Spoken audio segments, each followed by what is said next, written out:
तो जैसे ही सुना ब्रज के लोग आए तो रुक्मणी आदि पटरानियां सब सोचने लगी राधा रानी आई होंगी, उनको देखो कैसे।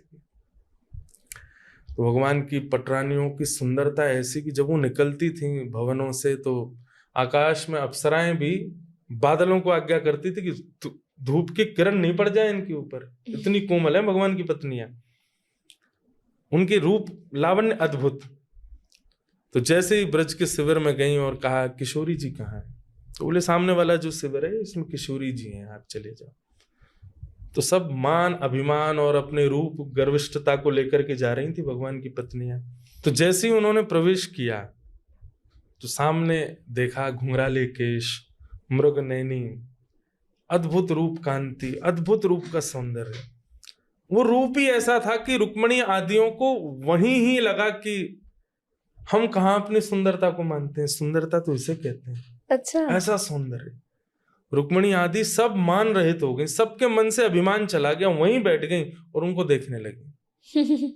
बोले कि आज पता चला कि श्री जी इतनी सुंदर हैं, इतना ऐसा रूप है उनका कि वो किसी के भी मान को नष्ट कर सकता है, किसी के भी अभिमान को। मतलब संसार का एक रूप होता है कि वो रूप आपके भीतर भाव प्रकट करे, वासना प्रकट करे, काम प्रकट करे, पर ये रूप देख करके कोई अन्य दूषित भाव नहीं बल्कि दूषितताएं जो मन में थी वो भी नष्ट हो गई, ऐसा रूप। अच्छा, चरणों में प्रणाम किया। बोले आपका रूप देख करके पता चला हे श्यामाजू आप बड़ी सुंदर हैं। बोले नहीं मैं श्यामाजू नहीं हूं, मैं तो दासी हूं उनकी, किशोरी जी तो भीतर बैठी। अच्छा।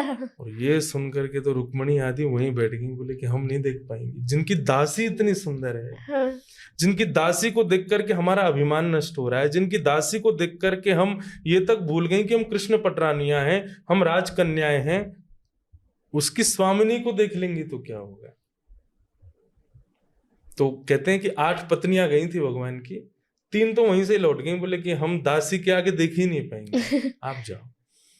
बाकी की 6 पत्नियों ने, जब 5 पत्नियों ने भीतर प्रवेश किया तो बाहर जिनको देखा उनसे भी अति सुंदर और रूप लावण्य ऐसा, मतलब वो अलग ही रूप है। वो सौंदर्य संसार जैसा भाव प्रकट नहीं कर रहा है हृदय में, वो मानो आपको प्योर बना रहा है, ऐसी सुंदरता।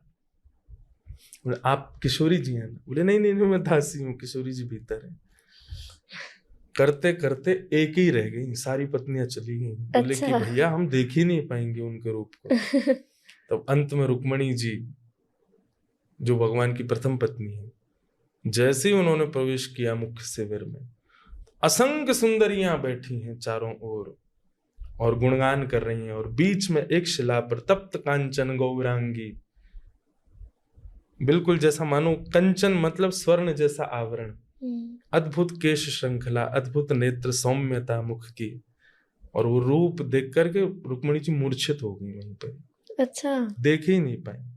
दौड़ करके श्री राधा रानी आई, उनको गोद में उठाया। जब होश में आई तो रुक्मणी जी चरणों में गिर गई, रोती रही बस।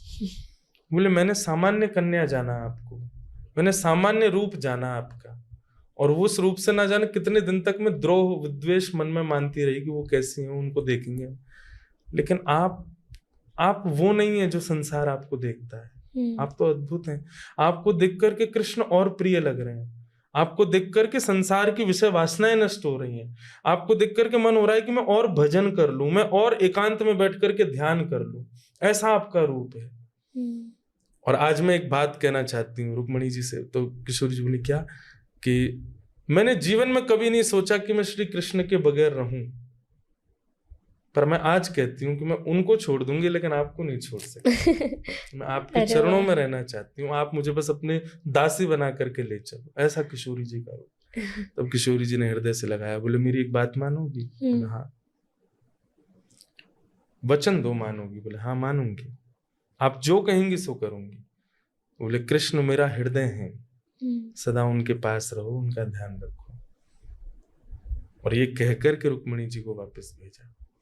तो किशोरी जी संसार के प्रेम में उनके उन शब्दों से उनकी उपमा नहीं बताई जा सकती। हम लोगों के पास शब्द ही नहीं है कि हम किशोरी जी का भाव कह सकें जी। और जो कहते भी है ना, उसके बाद भी लगता है कि शायद ये शब्द भी उचित नहीं थे किशोरी जी का व्याख्यान करने के लिए। तो एक अद्भुत, अतुलनीय और एक कॉन्सेप्ट ही अलग है हमारी किशोरी जी का जी।